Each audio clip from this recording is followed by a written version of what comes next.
এইটা ওই যে এনজিও এবং চিটাগং বেসড যে একটা সরকার হয়েছে তাদের কিছু পার্সোনাল ব্র্যান্ডিং হয়েছে, কেউ কেউ আখের গুছিয়েছে, আর এক ধরনের পিকনিক হয়েছে।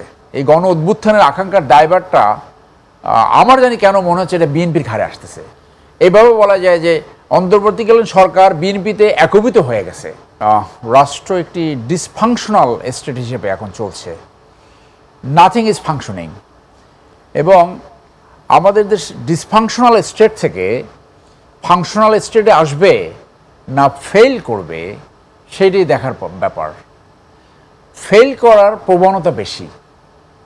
আপনি যেমনটা বলছিলেন যে রাজনৈতিক দলগুলা যে যার স্বার্থ দেখবে, সঠিক, কিন্তু জনগণের স্বার্থ এবং দেশের স্বার্থ সবার আগে। রাজনীতি করা হয় দেশের উন্নয়ন, সুশাসন, ন্যায় বিচার নিশ্চিত করা, সর্বোপরি সার্বভৌমত্ব এবং স্বাধীনতা সুরক্ষা করা। সেইটা না করলে ওই রাজনীতিকে বলা হয় দুর্বৃত্তায়িত রাজনীতি। রাজনীতির যদি সংজ্ঞা হয় যে রাজনীতি করলে চুরি করা যাবে, ডাকাতি করা যাবে, টাকা বানানো যাবে, যা খুশি তাই করা যাবে, ভোগবাদিতায় লিপ্ত হওয়া যাবে, আইন ভঙ্গ করা যাবে, সেই রাজনীতি শুধুমাত্র এই পতিত সরকার, যে পতিত শেখ হাসিনা, তার মতোই একটা রাজনীতি হবে। সো যে আকাঙ্ক্ষাটা ছিল, আমরা তো প্রত্যেকে মাঠে ছিলাম, আমি মাঠে ছিলাম, আমরা দেখেছি আকাঙ্ক্ষা কি, একটা এমন একটি রাজনৈতিক বন্দোবস্ত যেখানে আর কোনোদিন ফেসিজম সৃষ্টি হবে না, যেখানে স্বৈরতান্ত্রিকতা সৃষ্টি হবে না, যেখানে মাফিয়াতন্ত্র সৃষ্টি হবে না, যেখানে লুটেরাতন্ত্র সৃষ্টি হবে না, যেখানে পরিবারতন্ত্রই একমাত্র রাজনৈতিক ক্রাইটেরিয়া হবে না। পরিবারের ভিতর থেকে আসতে পারে, বাট রাজনৈতিক গুণাবলী, রাজনৈতিক নেতৃত্ব অ্যাকোয়ার করে আসতে হবে।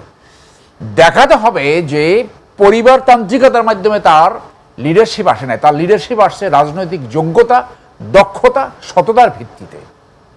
তাহলে এইগুলো যদি না থাকে, তাহলে এই যে স্যাক্রিফাইসটা হলো, এই যে 1500 নাগরিকের জীবন গেল, ছাত্র জনতা, এই যে হাজার হাজার, আপনি কি মনে করছেন গত এক বছরে এই আপনি যে বিষয়গুলো বললেন এগুলো তৈরি হয়নি, এই পরিবেশটা তৈরি হয়নি? আমি মনে করি লক্ষণ একটা আওয়ামী লীগ টাইপের একটা রাজনীতি। তাহলে আপনি বলছিলেন যে ফ্যাসিস্টদের রাজনীতি বা বিগত সরকারের রাজনীতি আবার ফিরে আসছে, এরকম কথা আপনার যদি বলা হয়, তাহলে কি দাঁড়ালো? তাহলে এই একটা বছর এত বড় একটা গণ অভ্যুত্থানের পরে কি দাঁড়ালো তাহলে? এইটা ওই যে এনজিও এবং চিটাগং বেসড যে একটা সরকার হয়েছে তাদের কিছু পার্সোনাল ব্র্যান্ডিং হয়েছে, কেউ কেউ আখের গুছিয়েছে, আর এক ধরনের পিকনিক হয়েছে। পৃথিবীতে কোথাও বিপ্লব উত্তর অথবা অভ্যুত্থান উত্তর অথবা যুদ্ধ উত্তর পরিস্থিতিতে এই ধরনের নরম প্রকৃতিক সরকার, অনভিজ্ঞ সরকার কোথাও সফল হয় নাই। আপনি যদি ঐতিহাসিক উদাহরণগুলো নেন তাহলে দেখবেন যে এই ধরনের অবস্থা থেকে বিপ্লব উত্তর সর্বনিম্ন 5 বছর সময় লেগেছে দেশটাকে একটা লাইনে আনতে, তারপর সুশাসন, ন্যায় বিচার, এগুলা। সো বিএনপি ইলেকশন চাবে, তারা বুঝছে যে এই সরকার ফেল করছে, সেই জন্য একাধিকবার যেখানে প্রসঙ্গ আসে এই কথা বলতে হয় যে আমি নির্বাচন অ্যাভয়েড করার কোনো সুযোগ আমি দেখি না। নির্বাচনটা কীরকম হবে সেটা বলে দেবে। হতে পারে এই নির্বাচন আগের চেয়েও ভায়োলেন্স হতে পারে, কারণ যে 44,000 যে ভোট কেন্দ্র থাকে টোটাল বাংলাদেশে, ইফ আই ক্যান রিমেম্বার, প্রধান উপদেষ্টা কিন্তু বলছেন যে ইতিহাসের সবচেয়ে ভালো একটি নির্বাচন হবে। সেই ভালো নির্বাচন হবে, সেইটার লক্ষণগুলো অতটা অ্যাপারেন্ট না। শুধু কথা বললে হবে না, সুন্দর কথা অনেকেই বলতে পারে, কিন্তু সেইটা কার্যে পরিণত হয় কিনা। সেই জন্য আমি মনে করি যে পুরোটা দায়ভার, এই গণ অভ্যুত্থানের আকাঙ্ক্ষার দায়ভারটা আমার জানি কেন মনে হচ্ছে এটা বিএনপির ঘাড়ে আসতেছে। বিএনপি পারবে কি পারবে না সেইটা দেখার ব্যাপার, কিন্তু লক্ষণ আমি একটু যদি পরিষ্কার করে বলতেন কিভাবে বিএনপির উপর দায়টা পড়বে। দায়টা পড়বে কারণ মানুষের আকাঙ্ক্ষাটা তো থেকে যাবে। আপনি বড় দল, আপনার প্রভাব আছে, আপনি অন্তর্বর্তী সরকারকে প্রভাবিত করতে পারছেন, ইনফ্লুয়েন্স করতে পারছেন। এইভাবে বলা যায় যে অন্তর্বর্তীকালীন সরকার বিএনপিতে একীভূত হয়ে গেছে। অনেকগুলো উদাহরণ আমি দিয়ে বলতে পারি।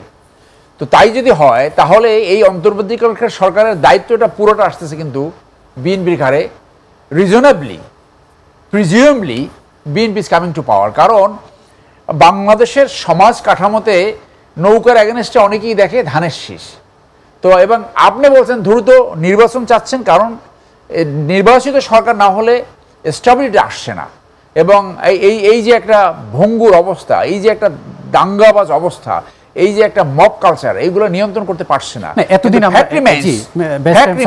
একটু শেষ করি। ফ্যাক্ট রিমেইনস যে তৃণমূলকে একসময় ভাবা হতো যে বিএনপিকে টিকিয়ে রেখেছে, সেই তৃণমূলই এখন বিএনপিকে আনপপুলার করার জন্য বড় অংশে চাঁদাবাজে লিপ্ত হয়েছে। আমরা দেখছি যে মুখে বললে এনাফ নয় যে এইটা তাদের উপর চাপান হচ্ছে, এই অনেকাংশে সত্যতা রয়েছে। সেই জন্য দায়ভার বিএনপির উপর আসতেছে, এই কারণে বিএনপির উপর দায়ভার আসছে। এই কথা সূত্র ধরেই একটি যদি বলি, আমরা এতদিন আমরা শুনেছি বিএনপি সহ বিভিন্ন রাজনৈতিক দলের কাছ থেকে যে ডক্টর মোহাম্মদ ইউনূস কোনো নির্বাচন দেবেন না, তিনি নির্বাচনের নামে প্রহসন করবেন। আবার বলা হচ্ছিল যে এনসিপি এবং এনসিপিকে কিংস পার্টি অভিহিত করে বলা হচ্ছিল এনসিপি এবং সরকার এক হয়ে গেছে। এখন আবার আপনি বলছেন যে বিএনপির উপরেই দায়টা আসবে, এটা কিভাবে আসলে আরেকটু যদি আপনার কাছ থেকে পরিষ্কারভাবে একটু। সেটা বললাম যে আপনি যে ঘোষণাপত্রটা প্রচার দেখলাম আমরা টিভিতে, সেখানে তো সব রাজনৈতিক দল ছিল, বিএনপির মহাসচিব ছিল, এবং বিএনপি প্রতিক্রিয়া জানিয়েছে, তারা এটাকে অভিনন্দন জানিয়েছে, অ্যাকসেপ্ট করেছে। তার মানে কি এটা বিএনপির পরিকল্পনা এবং তাদের যে আশা, সেই আশার সাথে মিলে যাচ্ছে।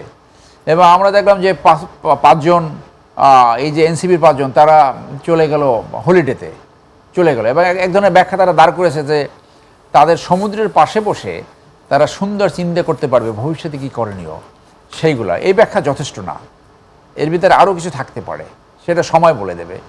সো এক ধরনের একটা ডিসপিউটস আপনি দেখতে পাচ্ছেন যে যে যে অভ্যুত্থানটা ঘটলো, যেখানে ডেফিনেটলি ভ্যানগার্ড ছিল ছাত্র জনতা, ছাত্ররাই ভ্যানগার্ড ছিল।